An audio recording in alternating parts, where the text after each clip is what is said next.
Hello guys, welcome to my channel Trending Gelo. Kali ini kita akan bahas alur film India dengan judul Drishyam. Film ini bukan film India biasa ya guys. Film ini memiliki alur cerita yang sangat unik, menarik, luar biasa dan penuh dengan kejutan. Film ini juga memiliki kemampuan menghipnotis penonton untuk mendukung pelaku kejahatan karena alasan tertentu. Kok bisa? Nah makanya guys, simak alur cerita film ini dan simak juga review di bagian akhir video ya. Oke, tanpa banyak basa-basi, kita langsung ke TKP.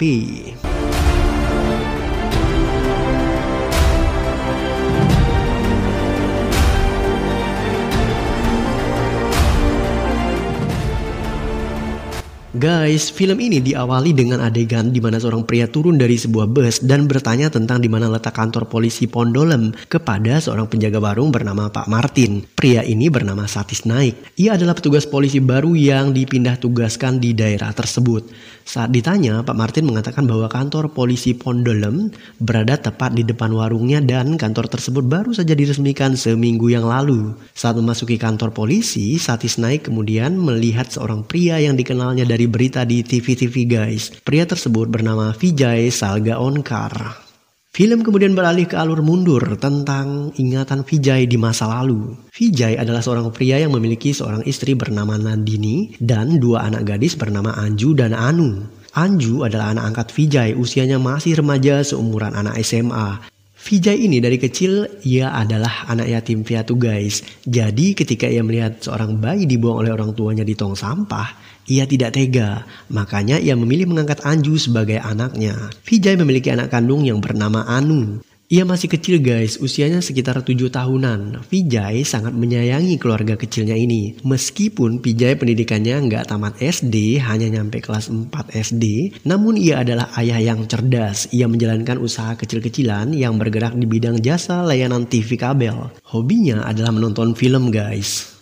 Suatu hari Anju mengikuti perkemahan di sebuah tempat bernama Goa. Ia pergi bersama dengan teman-teman di sekolahnya. Di acara tersebut, seorang siswa yang berasal dari sekolah lain bernama Samir secara diam-diam merekam video Anju yang sedang mandi dan ia mengancam akan menyebarkan video itu ke internet jika Anju tidak mau mengikuti kemauannya. Samir meminta Anju agar menemuinya di belakang rumah Anju pukul 11 malam agar ia bisa mencumbui Anju guys. Nah, ketika malam tiba, Anju pun datang menemui Samir, namun ia tidak sendirian. Ia datang bersama dengan ibunya Nandini. Samir sangat marah dan kecewa akan hal tersebut. Anju dan ibunya Nandini berusaha untuk memohon bahkan dengan nada yang sangat memelas agar Samir mau bersimpati dan menghapus video tersebut.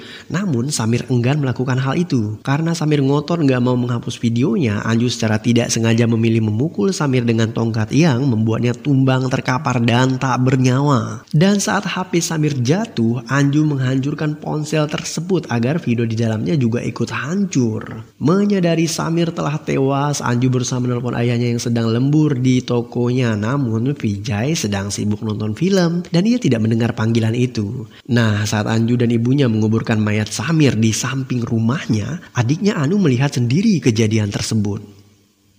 Keesokan harinya saat Vijay pulang dari tokonya, ia sangat terkejut mengetahui perihal itu. Ia berusaha menenangkan anak dan istrinya yang sedang dalam ketakutan besar.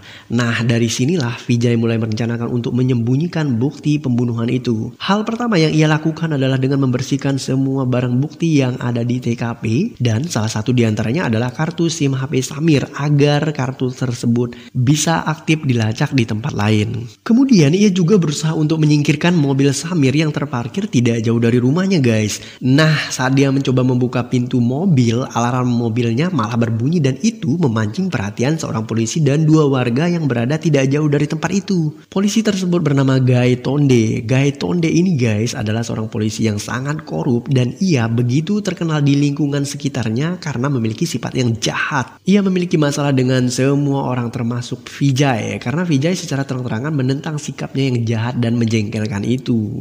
Ketika alarm mobil berbunyi, di saat itulah Gai Tonde secara samar-samar melihat Vijay masuk ke dalam mobil. Namun penglihatannya itu tidak terlalu jelas guys karena jaraknya agak jauh dan sedikit tertutup pepohonan. Mobil yang dikemudikan oleh Vijay sempat melintas tepat di depan Gai Tonde dan karena itulah ia semakin yakin jika Vijay lah orang yang ada di dalam mobil itu. Namun ia heran karena sepengetahuan Gai Tonde, Vijay bukanlah orang kaya yang mampu membeli mobil semewah itu.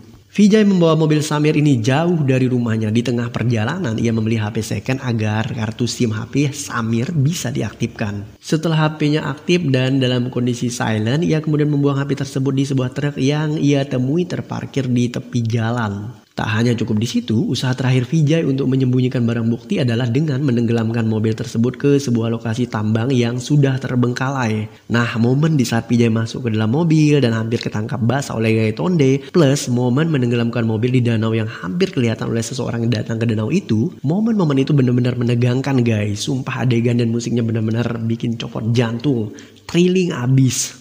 Rencana Vijay tidak terhenti sampai di situ guys. Selanjutnya Vijay harus membuat alibi. Jadi begini, Samir menghilang dan dibunuh pada hari Sabtu jam 11 malam tanggal 2 Oktober. Sedangkan mobilnya dipindahkan oleh Vijay keesokan harinya yaitu pada tanggal 3 Oktober hari Minggu. Oleh sebab itu Vijay harus membuat alibi seakan pada tanggal tersebut, tanggal 2 dan tanggal 3 Oktober, ia dan keluarganya tidak ada di rumah. Nah, bagaimana usaha Vijay menyempurnakan alibinya dan akankah alibi tersebut bisa terpatahkan oleh saksi kunci bernama Gaitonde? Well, let's find out.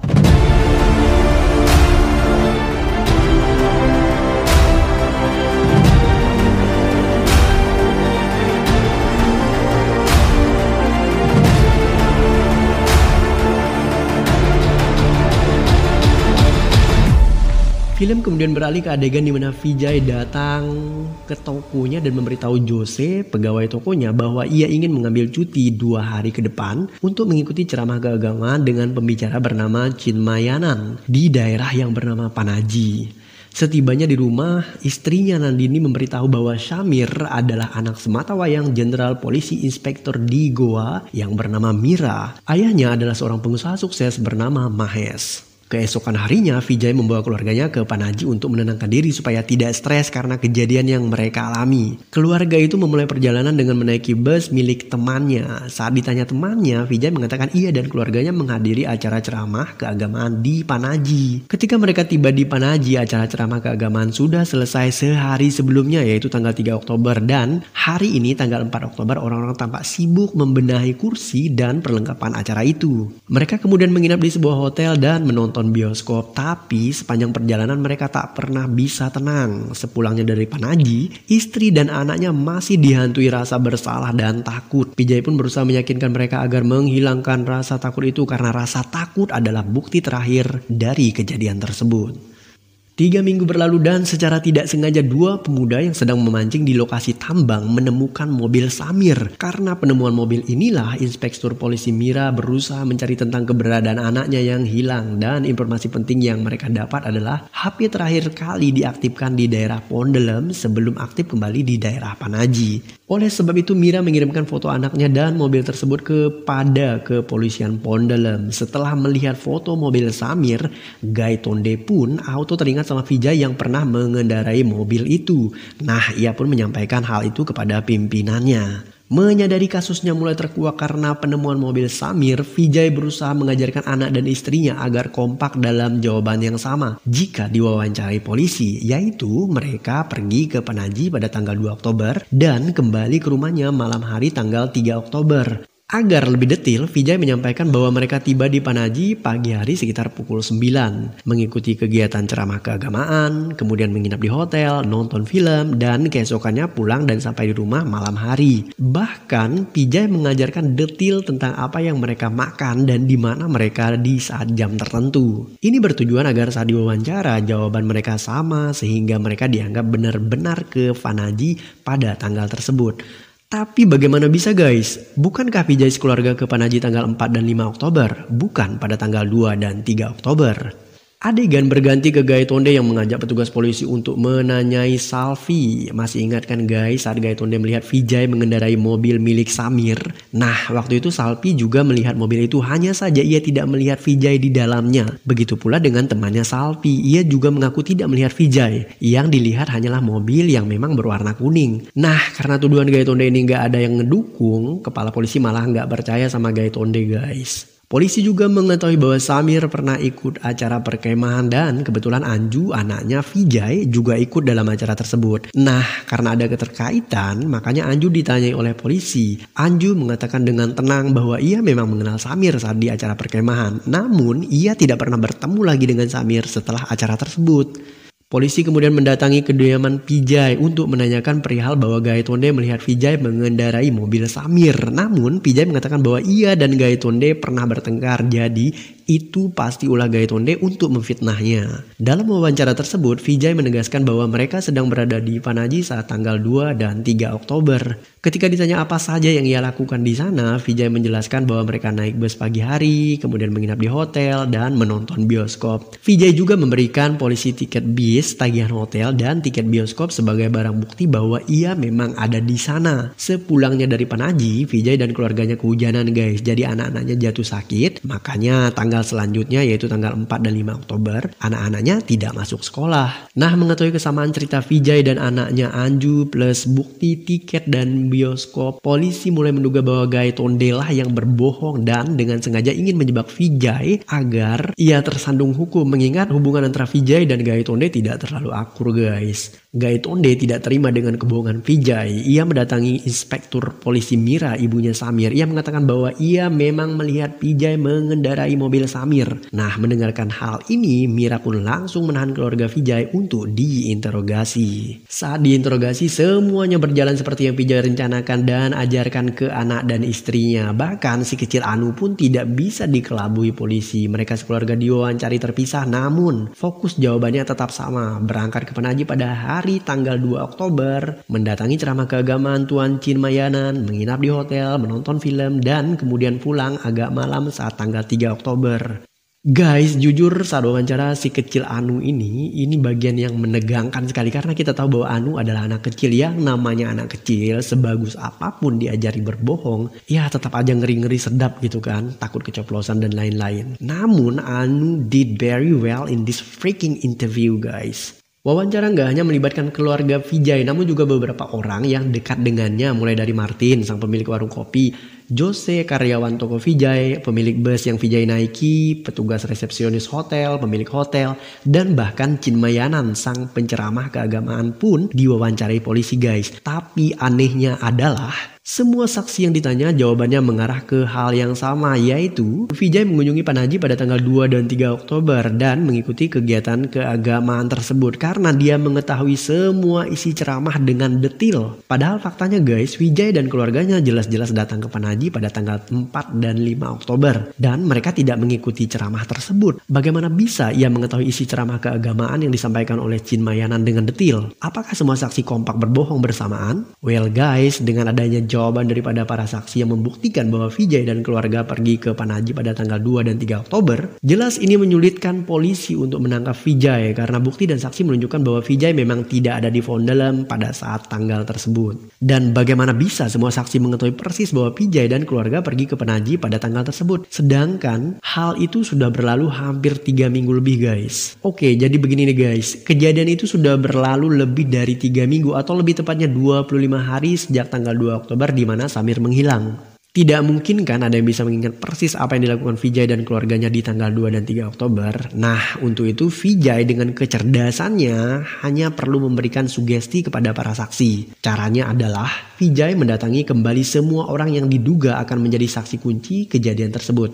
Mulai dari mendatangi pelayan hotel, kondektor bus yang ia tumpangi, si pemilik hotel, dan bahkan sang pemutar film di bioskop. Ia melakukan percakapan dengan mensugesti mereka dengan mengatakan bahwa ia pernah bertemu mereka sebelumnya pada tanggal 2 dan 3 Oktober untuk menghadiri acara ceramah keagamaan di Panaji. Padahal ia sebenarnya bertemu dengan mereka pada tanggal 4 dan 5 Oktober dan kejadian itu sudah berlalu 3 minggu yang lalu. Tentu semua saksi tidak ingat persis tanggal mereka pertama kali bertemu dan secara langsung percaya saja dengan yang dikatakan Vijay bahwa mereka bertemu tanggal 2 dan tanggal 3 guys. Sedangkan untuk isi ceramah, Vijay memesan DVD video ceramah keagamaan Chinmayanan dengan menyamarkan namanya agar tidak terdeteksi. Ia menonton seluruh isi ceramah dan kemudian memberitahu orang-orang tentang isi ceramah tersebut seakan-akan ia benar-benar ada di sana saat ceramah berlangsung. Vijay juga mengelabui kondektur bus yang mereka mereka tumpangi saat pulang dari Panaji. Kondektur bus itu mengatakan bahwa ia bertemu Vijay beberapa waktu yang lalu dan Vijay menyebutkan tentang tanggal dan detil kejadiannya, termasuk momen saat Vijay mengambil uang di ATM saat bus hendak berangkat. Dan hampir semua saksi saat dipanggil kembali mereka mengatakan hal yang sama, yaitu bertemu kembali dengan Vijay beberapa hari yang lalu, dan Vijay selalu menyinggung tentang tanggal 2 dan tanggal 3 dan kaitannya dengan pergi ke Panaji untuk menghadiri sebuah acara keagamaan. Wow, ini trik psikologis yang benar-benar dahsyat men. Namun terbaca oleh Inspektur Mira, dan disinilah Mira mengetahui bahwa Vijay berbohong, tetapi mereka tidak bisa membuktikan kebohongan itu. Bukti satu-satunya yang tersisa adalah mengecek apakah Vijay benar-benar singgah ke ATM saat ia meminta kondektur menghentikan bis. Nah, setelah mengecek CCTV ATM di tanggal tersebut, ternyata Vijay memang benar-benar berada di ATM tanggal 3 Oktober guys, alias tanggal kepulangannya ia dan keluarganya dari Panaji. Wow, kok bisa? Padahal Vijay dan keluarganya jelas-jelas ke Panaji itu tanggal 4 dan 5 Oktober guys. Dan rekaman CCTV ini membuat polisi tak bergeming karena bukti ini menguatkan bahwa memang Vijay ada di Panaji pada tanggal 2 dan 3 Oktober. Jika Vijay sangat cerdas dalam membuat alibi, maka polisi Mira juga tak kalah cerdas dengan melacak dan mengungkapkan kasus ini guys. Ia mengetahui bahwa Vijay memang datang ke Panaji pada tanggal 3 Oktober dan bukti rekaman CCTV mengatakan demikian. Tapi tahukah Anda jika ia datang ke Panaji pada tanggal 3 Oktober itu tidak bersama keluarganya, alias ia seorang diri. Jadi begini guys, kita susun kronologisnya kembali. Tanggal 2 Oktober pukul 11 malam Samir dibunuh oleh Anju. Keesokan paginya tanggal 3 Oktober Vijay pulang ke rumah selepas lembur dari tokonya guys, dan kemudian mengetahui kejadian itu. Ia pun segera mengendarai mobil Samir dan aksi tersebut terlihat oleh Gaitonde. Tujuan Vijay ke Panaji nggak hanya membuang mobil Samir guys, namun ia juga membuat alibi. Di perjalanan ke Panaji ia membeli HP second dan mengaktifkan kartu HP tersebut, kemudian membuang HP-nya di sebuah mobil truk dengan kondisi HP masih aktif. Ia kemudian check-in di hotel dan menonton film setelahnya, baru ia menenggelamkan mobil Samir di danau bekas tambang yang terbengkalai. Semua itu ia lakukan sendiri pada tanggal 3 Oktober. Ia pun menyimpan tagihan hotel dan tiket bioskop. Setelah membuang mobil Samir, Vijay pulang ke rumah dari Panaji ke Pondolem dengan menaiki bus. Ia singgah ke ATM supaya rekaman CCTV benar-benar merekam bahwa ia ada di Panaji di hari tersebut, di tanggal tersebut, dan di waktu tersebut. Nah, bagaimana mungkin Vijay yang gak tamat SD bisa melakukan ide sebrilian ini guys? Perlu diingat guys, Vijay ini adalah hobinya nonton film, jadi ia belajar banyak dari adegan-adegan yang ada di film tersebut. Sayangnya aksi Vijay ini diketahui oleh Mira, namun Mira tidak punya cara untuk membuktikan bahwa Vijay bersalah. Bukti terkuat dari sebuah kejahatan adalah pengakuan dari sang pelaku. Nah, untuk itu Mira memaksa keluarga Vijay untuk mengakui aksinya bahwa ia memang tidak ke Panaji bersama keluarganya di tanggal 2 dan 3 Oktober. Sumpah guys, detik-detik adegan ini benar-benar menegangkan. Terutama yang paling menegangkan adalah saat melihat si kecil Anu yang melihat orang tuanya disiksa di depan matanya. Pastilah anak si kecil ini nggak kuat dong menahan rahasia gitu kan. Tapi sekalipun ayah dan ibunya babak belur dihajar polisi, Anu tetap memilih bungkam. Saat keluarga Vijay disiksa, Mira memanggil teman Samir yang juga ikut di perkemahan itu. Dari kesaksiannya diketahui bahwa Samir merekam Anju yang sedang mandi dan Samir memberitahu temannya bahwa ia ingin memanfaatkan Anju dari video tersebut. Dari info inilah Mira jadi tahu motif Vijay dan keluarganya melenyapkan anaknya Samir. Mira makin kalap. Ia pun meminta Gaitonde untuk menyiksa anak Vijay yang kecil yang bernama Anu. Dan akhirnya Anu mengaku.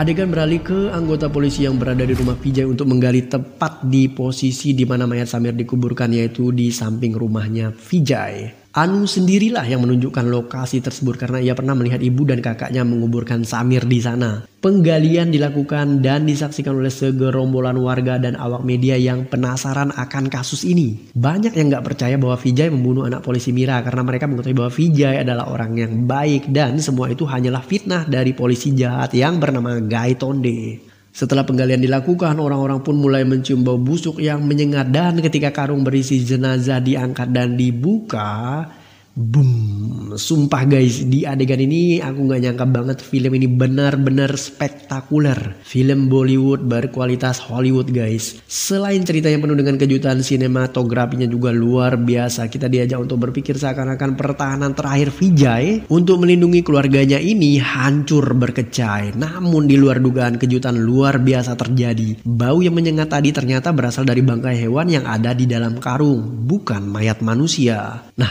kemanakah mayat itu? Bukankah kita jelas-jelas melihat Anju dan Nandini mengubur Samir di sana? Dan tidak ada adegan Vijay memindahkan mayat tersebut guys. What a great film guys. Tricky and playing the emotion of the viewers. Mengetahui bahwa itu hanyalah bangkai binatang, warga marah dan mereka sadar bahwa Vijay emang tidak bersalah dan semua itu hanyalah fitnah Gaitonde. Dan mereka juga marah karena mengetahui bahwa Inspektur Polisi Mira menyiksa keluarga Vijay saat interogasi. Warga pun menyerang dan menghajar Gaitonde dan keluarga Mira segera dievakuasi dari amukan massa. Dan setelahnya segera beredar kabar di media bahwa Vijay sekeluarga disiksa para kepolisian dalam sebuah interogasi. Padahal mereka tidak bersalah. Karena kasus ini Gaitonde dipecat. Setelah kejadian itu, keluarga Mira meminta untuk bertemu Vijay secara pribadi di suatu tempat tanpa melibatkan polisi dan awak media guys. Manes, ayahnya Samir, meminta maaf karena tindakan yang ia lakukan terhadap keluarga Vijay. Vijay pun minta maaf kepada keluarga Manes.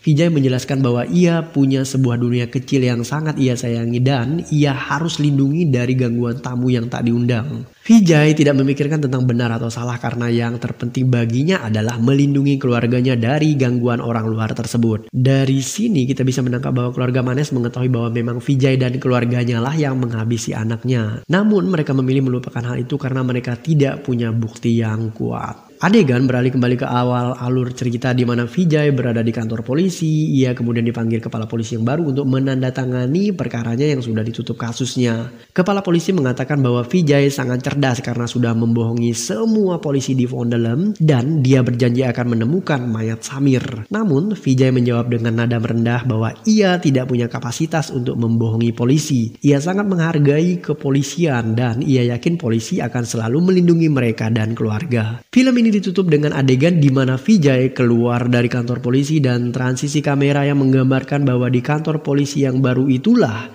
ia menguburkan mayat Samir.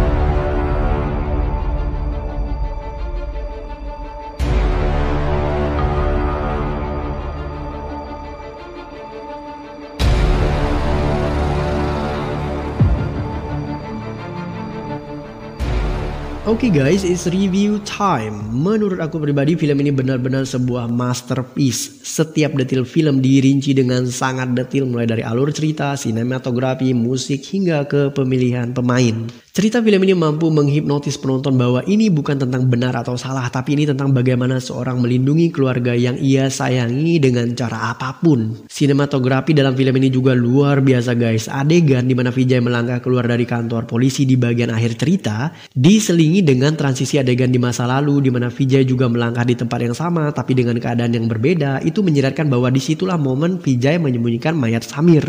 Adegan keren lainnya misalnya saat penggalian mayat di rumah Vijay. Kita seakan dibawa ke alur cerita bahwa semuanya akan terkuak. Namun disinilah kecerdasan dari cerita ini muncul. Memainkan emosi penonton, kemudian pada akhirnya semuanya berakhir dengan ending yang sangat sulit untuk ditebak dan membuat kita berdecak kagum. Bahkan pemilihan Ajay Devgan sebagai karakter yang memerankan Vijay ini juga sangat tepat guys. Perpaduan antara pria cerdas, tenang dan tidak gegabah namun dingin dan sangat mematikan diperankan dengan sempurna olehnya. Penonton dibuat tegang dari awal mulai dari kematian Samir hingga di akhir cerita. Saya pribadi menilai film ini sebagai film Bollywood dengan kualitas Hollywood. Bravo and well done Drishyam.